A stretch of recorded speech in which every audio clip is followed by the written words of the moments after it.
நம்ம Ashwin sweets and snacks export பண்றதுக்கு 7373041434 மற்றும் www.ashwinsweets.com கான்டாக்ட் பண்ணுங்க. பிரபல சமையல் கலைஞரான மாதம்பட்டி ரங்கராஜ் தன்னை திருமணம் செய்து கர்ப்பமாக்கி ஏமாற்றி விட்டதாக ஜாய் கிறிசில்டா மாநில மகளிர் ஆணையத்தில் புகார் அளித்தார். இதனைத் தொடர்ந்து புகாரின் அடிப்படையில் மாதம்பட்டி ரங்கராஜ் தன்னுடைய முதல் மனைவி ஸ்ருதி உடன் வந்து விசாரணைக்கு ஆஜரானார்.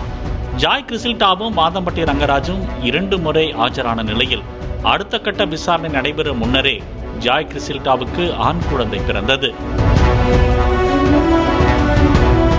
இதனைத் தொடர்ந்து மகளிர் ஆணையம் அறிக்கை ஒன்றை வெளியிட்டது. அந்த அறிக்கையில் ஜாய் கிறிசில்டாவை மணந்ததாக மாதம்பட்டி ரங்கராஜ் இந்த ஆணையத்தின் முன் ஒப்புக்கொண்டார் எனவும், ஜாய் கிறிசில்டா கருத்தரித்த குழந்தையின் தந்தை மாதம்பட்டி ரங்கராஜ் தான் என்று இந்த ஆணையத்தின் முன் ஒப்புக்கொண்டார் எனவும் குறிப்பிடப்பட்டிருந்தது. தனது உரிமையை நிறுவுவதற்கான வழி DNA சோதனை மட்டுமே. ஆனால் இந்த விஷயத்தில் மாதம்பட்டி ரங்கராஜ் இந்த குழந்தைக்கு தான் தந்தை என்று ஒப்புக்கொண்டதால் வேறு எந்த ஆதாரமும் தேவையில்லை. மேலும் இந்த குழந்தைக்கு உணவளித்து பராமரிக்கும் பொறுப்பு அவரிடமே உள்ளது என்றும் அந்த அறிக்கையில் குறிப்பிடப்பட்டிருந்தது. மேலும் இந்த அறிக்கை வெளியான பின்னர் பலரும் ஜாய் கிறிசில்டாவின் போராட்டம் வீண் போகவில்லை என சமூக வலைதளங்களில் வாழ்த்து தெரிவித்து வந்தனர்.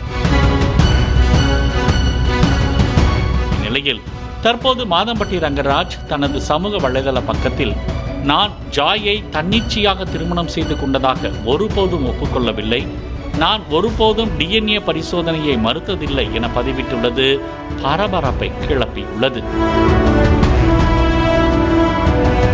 அந்த பதிவில் நான் ஜாயை தன்னிச்சையாக திருமணம் செய்து கொண்டதாக ஒருபோதும் ஒப்புக்கொள்ளவில்லை என்பதை நான் திட்டவட்டமாக கூறுகிறேன்.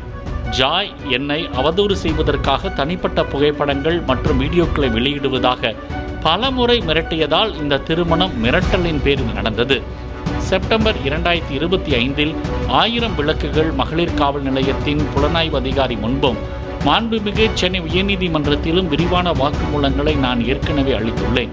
இந்த திருமணம் மிரட்டலின் பேரில் கட்டாயப்படுத்தப்பட்டு என்னிடமிருந்து பணம் பறிக்கும் ஒரே நோக்கத்துடன் செய்யப்பட்டது என்பதை தெளிவாக குறிப்பிட்டுள்ளேன் என பதிவிட்டுள்ளார். கமிஷனின் முன் நடந்த அடுத்தடுத்த நடவடிக்கைகளின் போது ஜாய் எனக்கு மாதத்திற்கு 1.5 லட்சம் ரூபாய் பராமரிப்பு தொகையாகவும் தனது BMW காருக்கு 1.25 லட்சம் ரூபாய் மாதாந்திர EMI-யையும் செலுத்த வேண்டும் என்று கோரினார். நான் அந்த கோரிக்கையை மறுத்துவிட்டேன் எனவும் மாதம்பட்டி ரங்கராஜ் தெரிவித்துள்ளார். நான் ஒருபோதும் DNA பரிசோதனையை மறுத்ததில்லை. மேலும் அந்த குழந்தை என்னுடையது என்று அறிவியல் பூர்வமாக நிரூபிக்கப்பட்டால் அந்த குழந்தையை வாழ்நாள் முழுவதும் கவனித்துக் கொள்வேன் என்றும் கூறியுள்ளேன். இந்த வாக்குமூலம் ஏற்கனவே 1000 விளக்கு மகளிர் காவல் நிலைய விசாரணை அதிகாரி முன் செப்டம்பர் 2025 அன்றே பதிவு செய்யப்பட்டுள்ளதாகவும் அந்த பதிவில் மாதம்பட்டி ரங்கராஜ் குறிப்பிட்டுள்ளார். மகளிர் ஆணையத்தின் பரிந்துரை உத்தரவில் குறிப்பிட்டுள்ளபடி நான் எந்த வாக்குமூலத்தையும் அளிக்கவில்லை.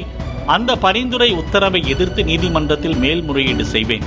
மேலும் உண்மையை நிறுவ அனைத்து ஆதாரங்களையும் சமர்ப்பிப்பேன். ஆணையத்தின் முன் நடந்த அனைத்தும் சட்டத்தின்படி நீதிமன்றத்தில் முறையாக சமர்ப்பிக்கப்படும் எனவும் அவர் பதிவிட்டுள்ளார். சாட்சிகளின் அடிப்படையில் மகளிர் ஆணையம் அறிக்கை வெளியிட்டிருந்த போது நான் அப்படி சொல்லவில்லை என மாதம்பட்டி ரங்கராஜ் மறுத்திருப்பது மகளிர் ஆணையம் எப்படி தவறான ஒன்றை தெரிவித்திருக்கும் என்ற கேள்வியை எழுப்பியுள்ளது. இதனால் யாருக்கு சிக்கல் ஏற்படும் என்பது அடுத்தடுத்த விசாரணைகளில் தெரிய வரும். பாலிமர் செய்திகளுக்காக செய்தியாளர் கதிரவன். நம்ம Ashwin sweets and snacks export பண்றதுக்கு 7373041434 மற்றும் www.ashwinsweets.com கான்டாக்ட் பண்ணுங்க. பிளே ஸ்டோர் மற்றும் ஆப் ஸ்டோரில் இருந்து பாலிமர் செயலியை QR கோடு மூலம் பதிவிறக்கம் செய்யுங்கள். செய்திகளை உடனுக்குடன் பெறுங்கள்.